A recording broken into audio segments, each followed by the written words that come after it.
Hi అండి, ఇంకో కొత్త రెసిపీతో ముందుకు వస్తాను. అదేంటంటే మునక్కాయ గుడ్లు పులుసు ఎలా పెట్టుకోవాలో సింపుల్గా ఈజీగా ఎలా టేస్ట్గా ఎలా పెట్టుకోవాలని ఈ వీడియోలో చూపించేస్తాను.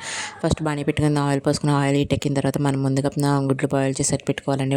బాయిల్ చేసి దానిపైన స్కిన్ తీసి ఇలా ఫ్రై చేసుకోవాలి. గుడ్లు ఎంత బాగా ఫ్రై అయితే కర్రీ టేస్ట్ అనేది ఎంత బాగా వస్తుంది. ఫ్రై చేసి తీసుకున్న తర్వాత నేను ఇక్కడ 6 గుడ్లు తీసుకుంటున్నాను కాబట్టి మీడియం సైజు ఉల్లిపాయలు 2 అయితే వేసుకుంటున్నానండి.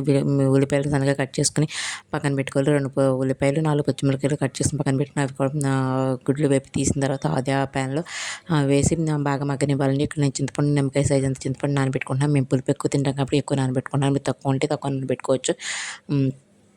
బాగా మగ్గిన తర్వాత మునక్కాయ ముక్కలు వేసుకోవాలండి. కట్ చేసి వాష్ చేసుకుని మునక్కాయ ముక్కలు వేసుకున్న తర్వాత అవి కొంచెం మగ్గిన తర్వాత అంటే మునక్కాయ పులుపు వేస్తే ఉడకదు కదండి. అందుకే మగ్గిన తర్వాత కొంచెం సాల్ట్ నెక్స్ట్ కారం కూడా వేసేయాలండి. కారం కూడా వేసిన తర్వాత కారం కూడా వేసి కొంచెం వాటర్ పోయానండి. ఎందుకంటే మునక్కాయ ముక్క ఉడకాలి కదండి. సో అందువల్ల కారం వేసిన తర్వాత నీళ్ళు పోసి మునక్కాయ ముక్క మొత్తం ఉడికిన తర్వాత మనం ముందుగా నానబెట్టుకున్న చింతపండు ఉంది కదా, అది పులుసులాగా చేసుకుని పోసుకోవాలి. నేను వేరే పులుసులాగా చేసి గిన్నెలో పోయానండి. నేను ఒక కర్రీలోనే పులుసు పీసుకుని పోసుకుంటూ ఉంటానండి. ఇప్పుడు వాటర్ పోసుకున్నాం కదా, ఎందుకంటే అవి మునక్కాయ ముక్కలు ఉడకడానికి వాటర్ పోసుకున్నామండి. వాటర్ పోసుకున్న తర్వాత ఇవి కొంచెం మగ్గిన తర్వాత అని మునక్కాయ ముక్కలు ఉడికిపోయిన తర్వాత ఉడికిందో లేదో చూసుకుని తర్వాత గుడ్లు వేసేసుకోవాలండి. అప్పుడు గుడ్లు ఉప్పు కారం గుడ్లకి అయితే బాగా పడుతుంది. తర్వాత ఒక 2 మినిట్స్ అయిన తర్వాత మనం ముందుగా నానబెట్టుకున్నాం కదండి చింతపండు, దాంట్లో దాంట్లో నుంచి పులుసు తీసుకుని పోసుకుంటూ ఉండాలండి.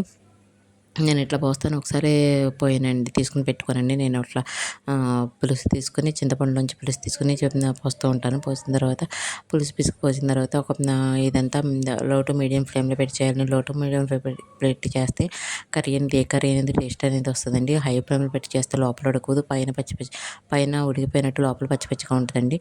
సో ఇక్కడ పులుసు పిసుకు పోసుకున్న తర్వాత ఓన్లీ 5 మినిట్స్ స్టవ్ మీద అట్లా ఉంచితే మన గుడ్లు మనకి పులుసు అనేది రెడీ అయిపోద్ది. 5 మినిట్స్ పులుసు అనేది ఎగరనివ్వాలండి.